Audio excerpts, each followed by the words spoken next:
So if you spend months studying for the MCAT only to get a score that is below the recommended score to be competitive to medical programs, what now? So an MCAT score that is below the 50th percentile or below a 502 is considered low and not very competitive for medical school programs, but the average score for all medical school matriculants is around a 511. So while your options for attending medical school have decreased in this scenario, alternatives do exist, and applying to medical school does not have to be something that is of the past. They do have medical schools that don't require MCAT scores, or you can apply to schools called DO schools that typically accept applicants who score within a range of a 500 to a 510. So if you choose to apply to DO school, you definitely want to make sure that you obtain shadowing hours and experiences that convey your passion for the field of medicine, specifically for DO. You could also take a look at Caribbean schools as well. You want to consider what additional steps, of course, that you need to take, though, in order to practice in the United States or in Canada if you are applying to Caribbean schools. So be wary of that. So there are a number of medical school programs that don't require the submission of the MCAT to US and Canadian schools,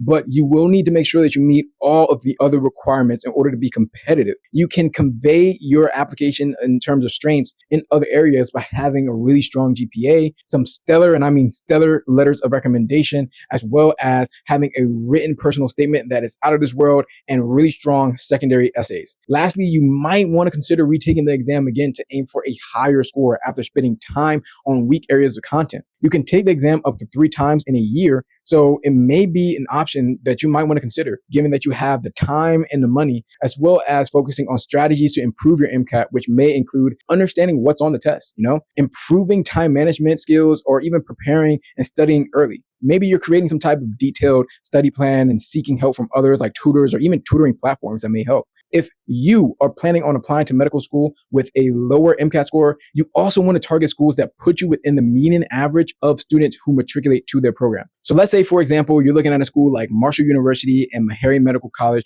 who have a median MCAT score of 505. Or Orlando College of Osteopathic Medicine and California Health Sciences University, their College of Osteopathic Medicine, they have an average MCAT score of a 500. So if you have a low MCAT score, but you're dreaming of becoming a medical student and you're dreaming of going to medical school, do not count yourself out. Take the time and take the steps necessary to make sure that you can get to where you want to be. You got this.